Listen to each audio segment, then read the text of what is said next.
트럼프는 관세 폭탄을 터뜨리고 머스크는 드디어 정치판에서 손을 뗐습니다. 그 사이 시장은 완전히 널뛰기 모드였죠. 팔란티어는 정부 계약 잭팟으로 투자자들 마음을 들었다 놨다 했습니다. 그럼 지금부터 관세 전쟁과 기술주의 롤러코스터 속에 진짜 살아남을 종목 함께 찾아보시죠.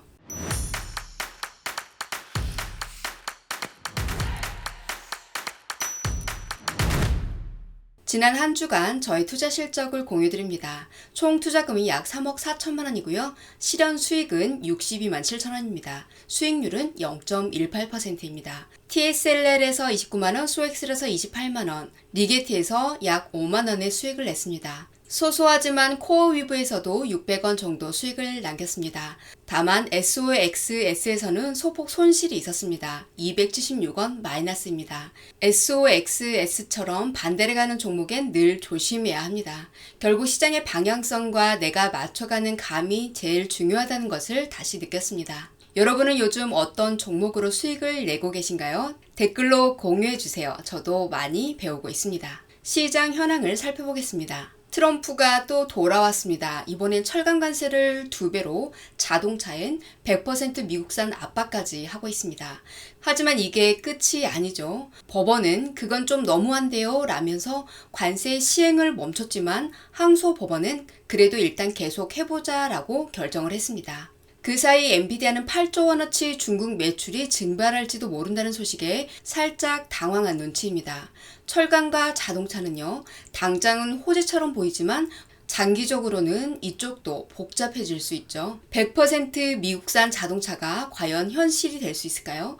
테슬라조차도 87.5% 메이드 인 USA가 최대치입니다. AI, 반도체, 특히 엔비디아, 지금은 규제의 직격탄을 맞았고요. 지금은 규제의 직격탄과 수출 통제 콤보에 잠깐 피로감을 느끼고 있습니다. 하지만 기억해야 합니다. 중국은 여전히 칩이 필요합니다. 수출 제한이 끝이 아니라 새로운 형태의 협상 카드가 될 수도 있습니다. 이번 이슈는 한마디로 요약하면 리스크 재등장, 기회 재등장입니다. 변동성이 클수록 현명한 투자자는 웃습니다. 트럼프는 관세 부활 플랜 B를 가동하려고 하고 있습니다. 최근 무역 법원이 트럼프의 관세 정책, 그러니까 긴급 경제 권한을 이용한 광범위한 관세 부과는 위법이다라는 판결을 내렸죠. 하지만 항소심에선 일단 관세 유지가 가능해졌고요. 그래서 트럼프 팀이 움직이고 있습니다.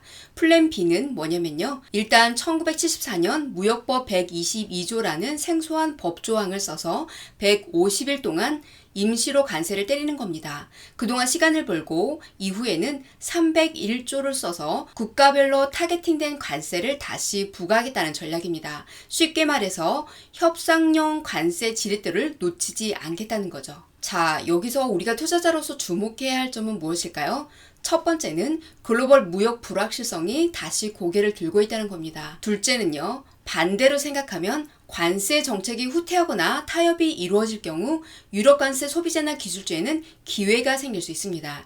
정책 변화는 언제나 리스크와 기회를 동시에 가져오니까요. 그럼 이런 시기에 우리는 어떻게 해야 할까요? 정책 리스크에 노출된 종목 비중을 점검하시고요. 뉴스 하나에 흔들릴 수 있는 종목은 손절 라인이나 해지 전략도 고민해야 합니다. 그리고 무엇보다 정치적인 이벤트를 맹신하지 말고 차트와 수급, 실적을 중심으로 판단하셔야 합니다. 마지막 세 번째로 무역전쟁의 그림자는 아직 완전히 거치지 않았죠. 누군가에게는 두려움이지만 누군가에게는 기회가 될 수 있습니다. 최근 월가에서는 트럼프의 감세 법안이 다시 논의되면서 이거 국채시장 흔드는 거 아니냐는 말까지 나오고 있습니다. 실제로 30년물 국채 수익률이 5%를 넘긴 적이 있었습니다. 이건 단순한 숫자가 아니라 시장이 심리적으로 위험이라고 느끼는 수준입니다. 왜냐하면 미국 정부가 세금은 깎아주면서 돈은 더 쓰겠다는 이 법안이 앞으로 5조 달러 이상의 적자를 유발할 수 있다는 분석이 나오고 있죠. 그렇게 되면 국채를 더 많이 발행해야 하고 수요가 줄어들면 금리를 더 많이 줘야겠죠. 그럼 어떤 일이 벌어질까요? 기업들도 가게도 돈 빌리는데 더 많은 이자를 내야 하고 결국 주식시장에도 부담이 될 수밖에 없습니다. 특히 기술주, 성장주는 이런 금리 상승에 아주 민감하죠. 그래서 지금 우리는 이런 질문을 던져야 합니다. 이 감세 법안이 내 포트폴리오에 어떤 의미일까를요.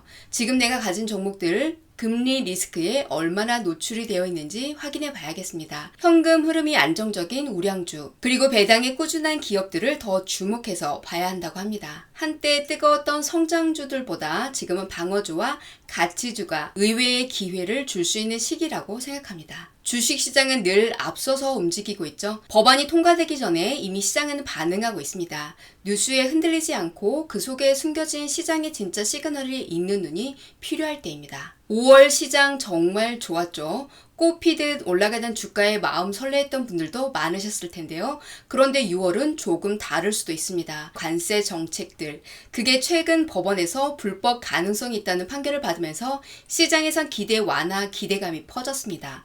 그 덕분에 5월엔 기업 실적도 잘 나오고 특히 기술주들이 시장을 쫙 끌어올렸습니다. 나스닥 정말 잘 달렸죠. 그런데 지금 S&P 500은 전 고점 앞에서 계속 막히고 있습니다. 전문가들은 말합니다. 관세가 진짜 낮아질지 아니면 다시 강화될지 아직 모른다는 겁니다. 뱅가드는 10% 선으로 안정될 거라고 보고 있지만 LPL은 13에서 15%가 될 수 있다면서 기업 마진에 부담을 줄 수 있다고 경고합니다. 지금 시장 분명 설레는 구간입니다. 하지만 설렘만으로 투자하기에는 이른 시점이죠. 돌풍처럼 다가오는 정치 변수와 관세 리스크는 우리 발목을 잡을 수가 있습니다. 기회를 쫓기보다 리스크를 먼저 이해하는 것, 그게 이 시기에 현명한 투자라고 생각합니다. 다음은 테슬라와 주요 종목 이슈를 살펴보겠습니다. 일론 머스크 워싱턴을 떠나며 문을 살짝 닫는 스타일일까요? 아니요, 문을 쾅 닫고 나왔습니다. 도지, 트럼프, 적자 법안, XAI까지 머스크의 퇴장은 조용하지 않았고 시장은 그 여운을 곱씹는 중입니다. 이건 도지의 끝이 아니다. 불교를 언급하며 도지를 삶의 방식이라고 부른 머스크는 트럼프 곁을 떠나면서도 존재감을 아주 제대로 남겼습니다. 하지만 정작 트럼프의 3조 달러 재정적자 법안에 대한 비판을 하지 않았습니다. 며칠 전까지 이건 적자를 더 키운다면서 날을 세웠는데요. 지난 금요일 백악관에서는 조용히 침묵 모드입니다.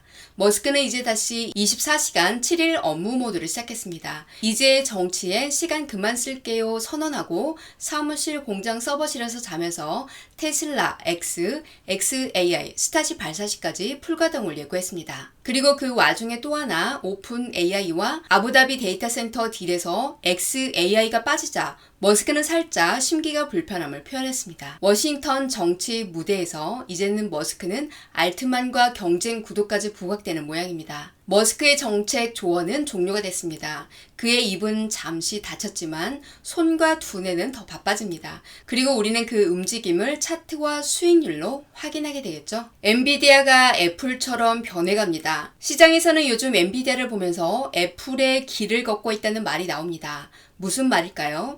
예전엔 엔비디아가 기술주의 총화로 빠르게 거칠게 치고 나가는 스타일이었다면 이제는 좀 더 안정적인 모습, 마치 애플처럼 된다는 겁니다. 성장 속도는 조금씩 완만해지고 있지만 시장에서는 오히려 이런 모습이 믿음을 주고 있다는 거죠. 대리 발표한 수치도 눈에 띕니다.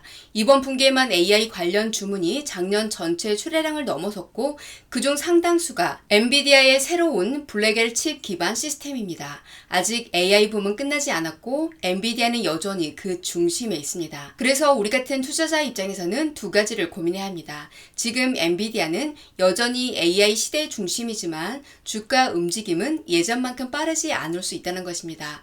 급등보다는 안정적인 우상향, 그런 흐름이 될 가능성이 높다는 거죠. 단기 수익보다 엔비디아가 이끄는 AI 인프라 시장의 흐름을 믿고 천천히 가는 전략, 그런 투자가 어쩌면 지금은 더 현명할 수 있겠습니다. AI의 제왕이라 불리는 엔비디아 요즘 참 잘 나갔었죠. 그런데 시장은 언제나 호락호락하지 않습니다. 지난주 금요일 엔비디아가 하루 만에 3% 가까이 급락한 이유, 그리고 미중 무역 갈등에 대해서 이야기해 보겠습니다. 지난주 금요일 엔비디아가 하루 만에 3% 가까이 급락을 했습니다. 트럼프가 중국이 미국과의 무역 합의를 완전히 어겼다 이 말 한마디에 엔비디아 주가가 바로 2.9%가 빠졌습니다. 사실 이번 분기에만 중국 수출 제한으로 약 2.5조 원, 그리고 다음 분기엔 무려 11조 원 가까운 손실을 예상하고 있다고 하니까요. 아무리 AI 황제라도 정치 리스크는 피할 수 없는 겁니다. 게다가 블룸버그에 따르면 미국 정부는 중국 IT 산업에 대한 제재를 더 확대할 수 있다고 합니다. AI 주도주에 투자하신 분들 심장이 철렁하셨을 수도 있겠습니다. 여기서 우리가 눈여겨봐야 할 포인트는요. AI 기술의 성장은 확실하지만 정치적 리스크는 절대 무시하면 안 된다는 겁니다. 엔비디아는 제품 생산은 대부분 대만이나 멕시코에서 하지만 중국은 여전히 중요한 시장입니다. 이번에도 중국향 H20 칩이 수출 제한이 걸리면서 직접적인 매출 타격이 발생한 거죠. 그리고 젠슨왕도 중국용 신제품 계획은 아직 없다라고 말했습니다. 즉, 이 무역 갈등이 당분간 계속될 수 있다는 뜻입니다. 팔란티어, 여러분은 어떻게 보고 계신가요?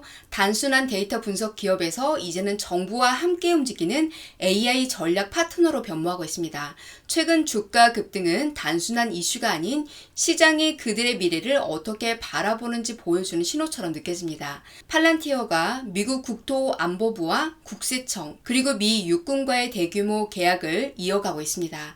또 하나 주목할 부분은 페니메이와의 협력으로 AI 기반 사기 탐지 부대까지 출범했다는 거죠. 이런 흐름 속에서 주가는 52주 최고가를 넘보고 있습니다. 투자자들의 관심은 그 어느 때보다 뜨겁습니다. 하지만 한 가지 짚고 넘어가야 할 포인트가 있습니다. 현재 팔란티어 주가는 순위 기준으로 무려 208배, 매출 기준으로는 92배가 넘는 밸류에이션을 받고 있습니다. 성장은 분명하다. 하지만 이 가격이 정당한가? 이 질문 앞에서 우리는 다시 한번 생각하게 됩니다. 시장에서 AI 분위기는 뜨거운데요. 어떤 종목이 살 종목이고 어떤 종목이 피할 종목일까요? 5월 한 달 동안 나스닥이 9% 넘게 오르면서 AI, 반도체, 클라우드 관련주들이 다시 날아올랐습니다. 하지만 모두가 이 흐름에 올라타는 건 아닙니다. 잘 보시면 오히려 누군가의 부활은 누군가의 퇴장을 의미하기도 하죠. 미주호증권의 애널리스트 조던 클라인은 지금은 기술주 안에서도 철저한 옥석 가리기의 시간이라고 말합니다. 그가 꼽은 주목할 만한 종목과 피해야 할 종목은 무엇일까요? 우선 추천 종목을 살펴보겠습니다. 엔비디아는 여전히 강력합니다. EPS 6달러 전망에 따라 주가는 160에서 180달러까지 갈 수 있다는 분석이 나오고 있죠. 델은 AI 서버 매출이 분기 7조 원에 달하며 오라클과 함께 AI 수요의 실질적인 수혜주로 주목받고 있습니다. 반면 애플, HP, 넷앱 같은 전통 강자들은 마진 압박과 소비 둔화로 계속 뒤처질 수 있다는 평가를 받고 있습니다. 어떤 주식을 살 것인가, 무엇을 피할 것인가, 결국 이 질문에 대한 답이 여러분의 수익률을 결정지을 겁니다. 요즘 중국에서 벌어지고 있는 일 정말 놀랍습니다. 한 스타트업의 휴머노이드 로봇이 인간 댄서를 따라 춤추는가 하면 베이징에서는 로봇 하프 마라톤과 로봇 킥복싱 대회까지 열렸습니다. 조금 웃기기도 하죠? 근데 이게 단순한 쇼가 아니더라고요. 중국은 지금 조용히 하지만 빠르게 사람처럼 생긴 로봇을 실생활에 투입하고 있습니다. 공장에서 아이폰 조립하고 병원에서 약을 다루고 경찰 대신 순찰을 돌고 심지어 군사용 테스트까지 진행 중입니다. 미국이 AI 소프트웨어에 강점이 있다면 중국은 AI 플러스 하드웨어, 즉 움직이는 인공지능을 앞세워 이 시장을 노리고 있습니다. 일론 머스크도 이런 말을 했습니다. 내 테슬라 로봇이 가장 앞서 있지만 2등부터 10등까지는 다 중국 기업이 될 수도 있다. 그만큼 위협적이라는 겁니다. 시티그룹은 2050년이면 이 휴머노이드 시장이 7조 달러, 그리고 전 세계에 6억 5천만 개의 사람 닮은 로봇이 돌아다닐 거라고 전망했습니다. 이건 그냥 기술 이야기가 아니라 산업 자체를 바꾸는 흐름입니다. 투자자로서 중요한 건 지금 이 순간 누가 이 시장을 리드하고 있고 어떤 기업이 실전 테스트와 수익화에 가장 가까이 와 있는지 보는 겁니다. 아직은 많은 로봇이 삐걱대고 넘어지기도 하지만 기억하십시오. 기술은 처음엔 항상 어설픕니다. 그리고 곧 그 기술은 일상이 되죠.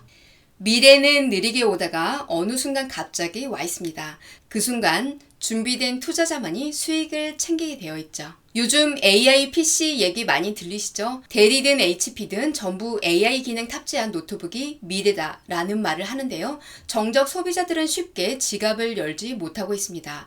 최근 HP 실적 발표를 보셨나요? 예상보다 낮은 실적에다가 올해 전망도 하향했습니다. 관세 부담 때문에 소비 심리가 위축됐다는 게 HP CEO의 설명이었습니다. 델도 소비자 매출이 전년 대비 19%나 줄었습니다.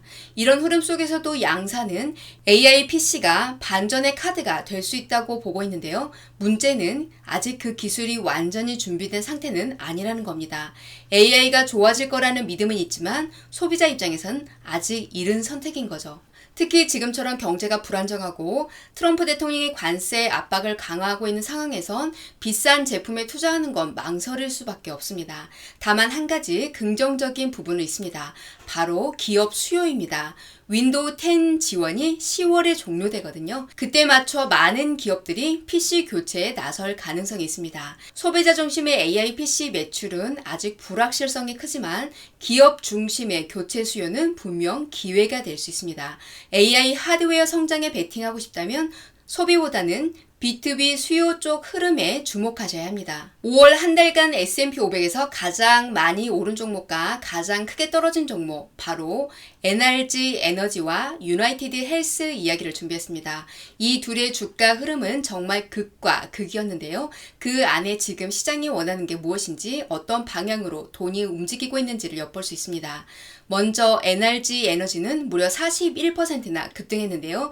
그 배경에는 18개 천연가스 발전소 인수라는 대형 발표가 있었습니다. 한마디로 발전 용량을 2배로 늘리면서 데이터 센터의 전력 수요를 정면으로 겨냥한 거죠. CEO가 이번 인수는 회사의 게임 체인저라고 말했을 정도니까요. 컨스텔레이션 에너지도 비슷한 흐름 속에 올랐고요. 트럼프 전 대통령이 원자로 건설을 가속하는 행정명령을 내린 것도 시장 분위기를 더 끌어올렸습니다. 지금 시장은 말하죠. AI, 클라우드, 반도체 다 좋은데 그걸 돌릴 전기 어디서 나는데? 이건 단순한 유행이 아니라 에너지와 인프라 기업들이 AI 시대의 핵심 인프라로 재조명받고 있다는 뜻입니다. 반면에 유나이티드 헬스는 27% 넘게 하락했습니다. 의료비 지출이 늘어난 것도 문제였지만 CEO가 갑작스럽게 사임하면서 신뢰에 금이 갔죠. 여기에 더해 일라이 릴리도 경쟁사 계약 이슈 때문에 주가가 크게 흔들렸고요. 헬스케어주는 한번 균열이 생기면 회복이 쉽지 않다는 걸 보여줬습니다. 그래서 오늘 핵심 메시지는 이겁니다. AI에만 눈이 가 있는 지금 전기를 파는 회사들의 눈을 돌려볼 때입니다. 투자는 유행이 아니라 구조의 흐름을 읽는 겁니다. 요즘 사이버 보안 관련 기업들 실적 발표 보셨나요? 센티넨털, 클라우드 스트라이크 줄줄이 부진했죠. 그런데 그런 와중에 제트스케일러가 혼자 주가가 쑥 올라갔습니다. 지난주 실적 발표에서 시장 기대를 훌쩍 넘기면서 하루 만에 주가가 7% 넘게 급등했고요. 2025년 들어 벌써 50% 상승했습니다. 무슨 일이 있었을까요? 제트스케일러는 제로 트러스트 기반의 보안 플랫폼으로 유명한데요. 이번 실적에서 매출이 전년 대비 23%나 증가했고 AI 확산과 함께 보안 이슈가 폭발적으로 늘고 있다는 점이 강하게 반영됐습니다. 제퍼리스는 이 어려운 사이버 실적 시즌 속에서도 제트스케일러는 A+급 퍼포먼스를 보여줬다고 평가했습니다. 그만큼 시장에서 믿음을 주는 기업이라는 뜻이겠죠. 여기서 우리가 얻을 수 있는 점은요. 요즘 같은 장에선 중요한 건 선별 투자입니다. 같은 산업군이라고 다 같이 가는 게 아니에요. 실적이 받쳐주고 성장 방향이 뚜렷한 기업에 집중하는 게 핵심입니다. 여러분, 요즘 AI 인프라 얘기할 때 빠지지 않는 이름이 하나 있죠? 바로 코어위브입니다. 성장한 지 얼마 안 됐는데 벌써 주가가 41달러에서 120달러까지 폭등했습니다. 고객 리스트도 화려합니다. 오픈 AI, 메타, IBM, 게다가 엔비디아와도 긴밀하게 협력 중이죠. 그런데 말이죠. 이 주가 상승 진짜 실력이 받쳐주고 있을까요? 사실 올해만 해도 170억 달러 적자, 향후 몇 년간은 계속 적자 투자 전망입니다. 그럼에도 불구하고 월가에서 목표가를 올리는 동시에 등급은 낮추고 있습니다. 좋은 회사이긴 한데 너무 비싸다는 얘기죠. 코어웨이브는 우리의 카펙스는 성공 기반이다. 수익 보장 계약으로 투자한다 라고 설명하지만 결국 지금은 미래 성장에 모든 걸 걸고 있는 상태입니다. 코어웨이브는 분명 매력적인 스토리를 갖고 있습니다. 하지만 그 스토리가 현실이 되기까지 시간이 필요하다는 것도 잊지 말아야 합니다. 요즘 AI 테마주 중에 유독 조용한 한 종목이 있습니다. 바로 CRM, 세일즈포스 이야기인데요. 사실 이 종목 작년 한때 주가가 치솟으면서 기대를 한몸에 받았었죠. 하지만 요즘은요, 매출 성장세가 둔화되고 있다는 이유로 시장의 관심에서 멀어졌습니다. AI 수익화, 아직 초기 단계라면서 평가 절하되는 분위기도 있고요. 그런데 말이죠. AI 플랫폼 에이전트 포스가 꽤 주목받고 있고 최근엔 인포메티카라는 기업까지 인수하면서 AI 생태계를 제대로 키워가고 있는 중입니다. 그럼에도 불구하고 주가는 여전히 눌려있죠. 그 이유는 시장은 지금 증거를 원하고 있습니다. 이 모든 AI 투자가 매출과 수익성에 실질적인 불꽃을 일으키는지 확인하려는 거죠. 하지만 저는 이렇게 생각합니다. 기대감으로 과열된 종목보다 조용히 기회를 쌓아가는 종목이 진짜 보석이라고요. CRM은 지금 밸류에이션으로만 보면 역사적 저점 근처입니다. 수익성도 탄탄하고 AI 성장 스토리도 아직 시작 단계고요. 무엇보다 기술적으로 반등의 움직임이 나타나고 있습니다. 기회는 언제나 싸고 외면받을 때 찾아옵니다. 세일즈포스, 지금이 그 기회일지도 모릅니다. 판단은 여러분의 몫이죠. 오늘 준비한 내용은 여기까지입니다. 여러분, 시장 뉴스는 매일 바뀌고 트럼프의 입은 오늘도 바쁩니다. 하지만 성장성과 실적은 거짓말하지 않죠. 위기는 언제나 기회의 옷을 입고 찾아옵니다. 오늘 소개한 종목들 중 당신의 포트폴리오를 지켜줄 진짜 주인공이 있을지도 모릅니다. 이번 6월 남들이 두려워할 때 먼저 움직여보시죠. 추가로 궁금한 사항 있으면 댓글을 남겨주세요. 영상 시청해주셔서 감사합니다. 다음에 또 만나요.